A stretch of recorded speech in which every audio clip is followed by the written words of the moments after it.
Today's question comes from Thomas in Missouri. As a Christian, I feel like I have a duty to take care of my employees. I have a small business with 9 employees. They currently make minimum wage. If I were to raise their wages to a living wage, then my profit margin would decrease. This is a business I worked really hard at for so many years. I think God would want me to benefit from my hard work now. What should I do? Okay. This is an onion here, Dave. Number one, businesses deal with this all the time.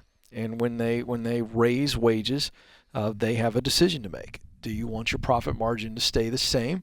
And so if so, then you have to raise your costs. And you have to weigh that with the marketplace and what your customers will or will not pay. And this is the dance that a lot of small business people have to deal with and have had to deal with it and have been hurt from it. So I don't think it's a choice here between God wants you to benefit from your hard work now and not doing what you want to do, which is pay your employees more. I think you can do both, but you're going to have to square raising some prices or cutting costs in other areas, if that's even an option. This is hard to answer. I want to say that everything I just said is very difficult to answer that via a static question where we can't answer a lot of questions. Ask more questions. Yeah.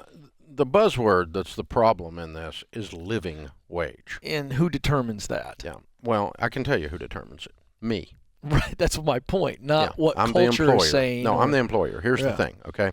If I pay $12 an hour, or if I pay whatever minimum wage is in your area, okay? And a guy comes in and you do a budget on the guy and he has 5 kids. Yeah. And he needs $90,000 a year to pay his bills and feed his kids. I can't, as a Christian, hire him for that job because I can't pay him $90,000 to do that job.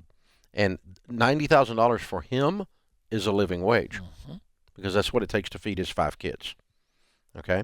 If I have a 19-year-old who lives with his parents, comes in and is looking for part-time work, and any money he makes is going in his pocket because he has basically no personal overhead, and $12 an hour is what I can afford as the employer, then that is his living wage.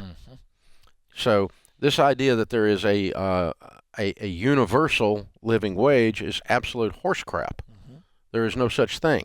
Because it takes families in different situations, in different locales, a different amount to live.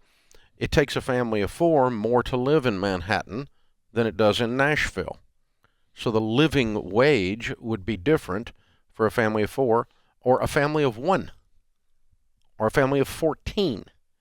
The living wage changes on that. And so what we do at Ramsey as Christians, we have a responsibility to take care of our employees. And one of the responsibilities is not hiring someone who can't afford to live on what we are paying for that position. So you are disqualified if you can't make it on what we are paying for that position, regardless of if you want the job or you're qualified for the job. We will run a budget with you because we care about you, and it is our responsibility once you are here to make sure you are cared for. And we do take care of our team. Beyond measure, we take care of our team. That's correct. Way beyond measure, we take care of our team. But we do not hire people who cannot afford to live on what we pay for that position. Yeah. And that is our responsibility. That's your responsibility. So, we had one lady go, based on your inappropriate request for my personal budget information, I'm going to withdraw my name from future employment consideration. To which we said, people that talk like that don't even work here. So we're not doing, it's great. Yeah. See ya, goodbye. Don't let the door hit you in the butt. It's good. We don't need you.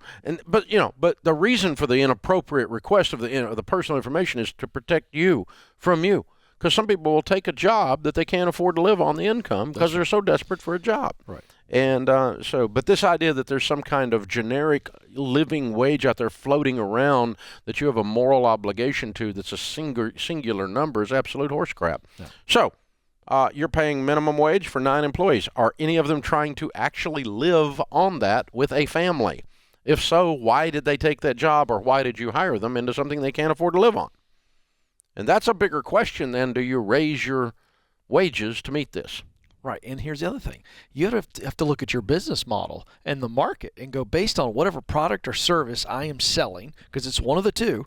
This is what the market will allow me to do.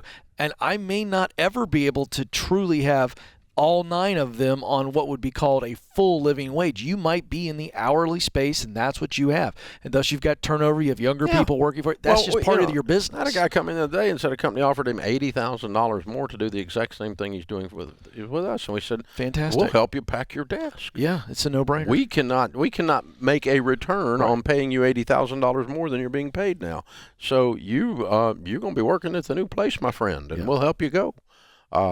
Because we have to make a return on investment here, or the rest of the team doesn't eat. Right. Because their checks don't clear. There's a responsibility all the way around. So yes, God would want you to take care of your team, and He would want you to benefit from your hard work now. These are not incompatible things. That's correct. Yes. They're not incompatible. That's correct. That's the point of it. And don't fall into this socialistic living wage crap. That was Karl Marx. That was not Jesus. Okay? There's a difference.